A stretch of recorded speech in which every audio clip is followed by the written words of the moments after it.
let's take it to the next level. I want to talk about our own personal virtues and how we handle calls and how our patience and our emotions are put into our virtues. So what I'm going to do, I'm going to take a chance here. I'm going to give a little scenario, okay? All right, and then this scenario, it's it's a very tiny exercise, and it's gonna help us understand where we're going to go with this and challenging our own virtues, okay? So it's just a little exercise. I'm going to give a little scenario, and I want to hear your answers to this, okay? So you have $5 in your pocket, okay? And you're walking down the street, and you're feeling generous. You're like, I'm going to give this $5 to somebody. So you're walking down the street, and you see, your first person that you see a homeless man on the side of the road.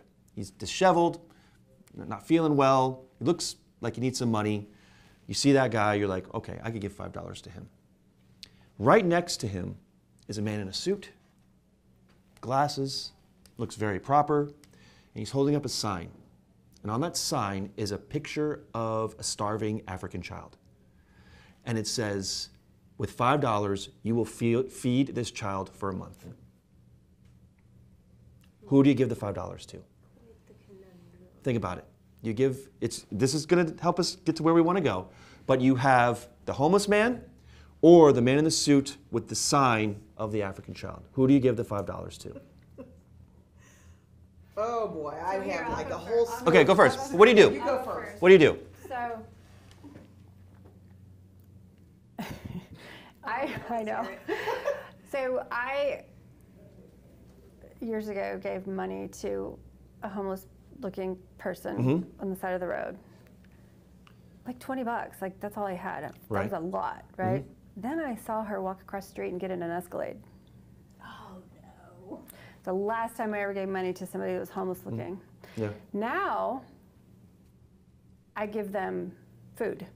I usually have a box of granola bars or waters. I will give them food. I do not give the homeless-looking people money because of that reason. I was like driving my little Jeep Cherokee thinking, you could buy 4 of my cars for one of the ones you just went and got in. Yeah.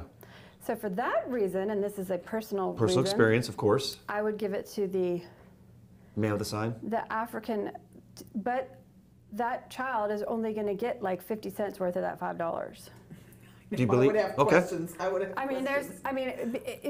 yes, because it depends on the agency of which way it's going through. But because of my personal experience, I would rather that money goes toward that African child because that's a child that isn't able to support itself yet, isn't able to get somewhere. And I don't know the history of the homeless person. Right. And because of my experience of that is why I would make my decision. Okay.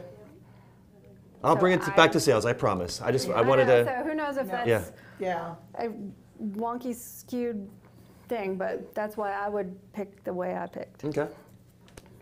And my own experience, like coming from a very long medical background, right? So, and having been in hospital medicine, so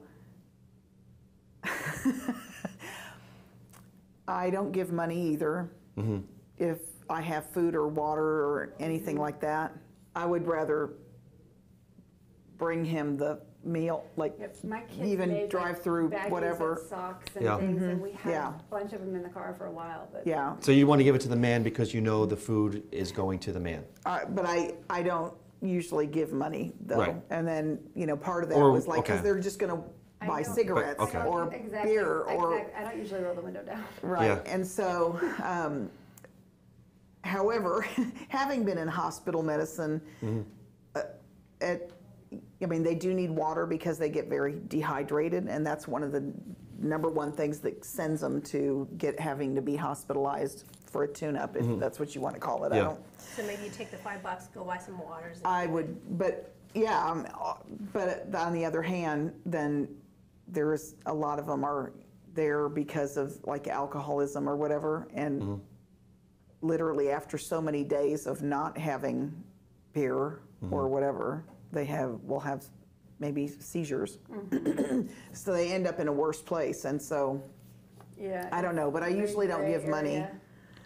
Yeah. And so I would then I would be like, well, how much of this $5 is going to get to the little kid that starving tribe, child? and, Yes. and I would have questions. So I think I would be tempted to Buy something a and then give meal that food. and give it. Totally fine. Yeah, that's Absolutely. what I would. You know what? If they have a dog with them, then all bets are off. Ah, exactly, right?